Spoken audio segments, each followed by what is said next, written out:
మనం చాలా ప్రాముఖ్యంతో గమనిస్తూ ఉంటాం.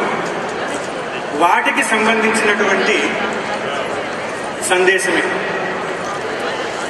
ముందుగా ప్రతి వాక్యంలో కూడా ఏ అనేది ఉంటుంది. ఏ అందరినీ, టి తాను, ఏ ఆత్మీయంగా చూసేటట్లయితే అందరితో తాను ఆత్మీయతతో ఉండేటట్లయితే, అంటే ఆత్మీయత అంటే ఏమని అర్థం చేసుకుంటున్నాం ఇక్కడ?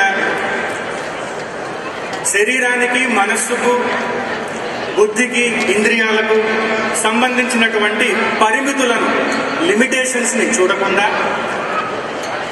లోపములు, షార్ట్ కమింగ్స్ ని చూడకుండా, పొరపాట్లు, తప్పిదములు, మిస్టేక్స్ అండ్ రాంగ్ డూయింగ్స్ ని చూడకుండా ఉండేటట్లయితేనే ఆత్మీయంగా దగ్గరికి తీసుకోగలం. ఎవరినైనా అందరినీ తాను ఆత్మీయంగా ఆదరించేటట్లయితే అన్ని తీపి అనుభూతులే ఉంటాయి. ఏటీఏ అన్ని తీపి అనుభూతులే ఉంటాయి. ఎవరికి చేదు అనుభూతులు ఉండవు. ఎప్పుడుంటాయి ఇలా? అందరినీ తాను ఆత్మీయంగా దగ్గరికి తీసుకునేటట్లయితే అన్ని తీపి అనుభూతులే ఉంటాయి. హితమైనటువంటి తృష్ణని, ఆశని పక్కన పెట్టాలి. అందరూ తననే ఆలకించాలి.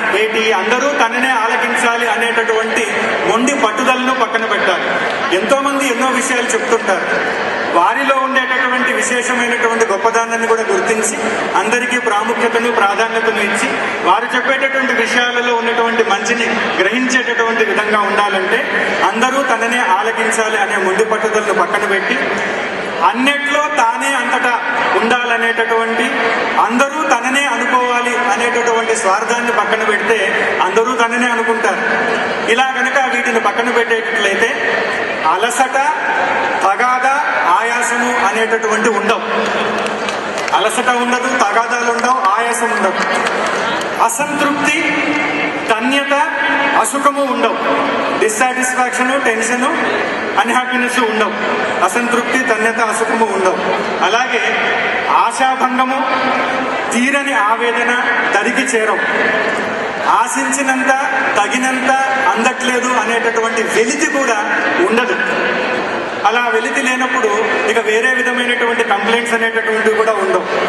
మరి అలాంటివి మనలో ఏర్పడుతూ ఉంటే దేనివల్లైనా, ఎక్కడైనా, ఎవరి ద్వారా అయినా ఏదైనా మనం అనుకోనిది జరిగినప్పుడు, అనుకున్నది కానప్పుడు ఏవైనా మన మనసులో అటువంటి భావాలు కనుక కలుగుతూ ఉంటే వాటిని, అంటే అన్నింటినీ తనకే అర్పించి, అంటే ఏ భగవంతుడిని అయితే మనం విశ్వసిస్తామో తనకు అంటే భగవంతుడిని, అన్నింటినీ తనకే అంటే ఆ భగవంతుని కనుక అర్పించేటట్లయితే ఆ మనలో అటువంటి భావాలు ఇవి ఉండవు గనక, ప్రేమ భావాలు, సేవా భావాలు ఉంటాయి గనక అప్పుడు ఆటలో ఉండేటటువంటి సభ్యులు ఎలా ఉంటారంటే అందరికీ తాను అందుబాటులో, అందరికీ తాను అందుబాటులో ఉండేటటువంటి విధంగా ఉంటే, అందరికీ తన సేవను అన్ని వేళలా అందిస్తూ ఉంటే అందరికీ తరగని ఆనందాన్ని అందించడం జరుగుతుంది.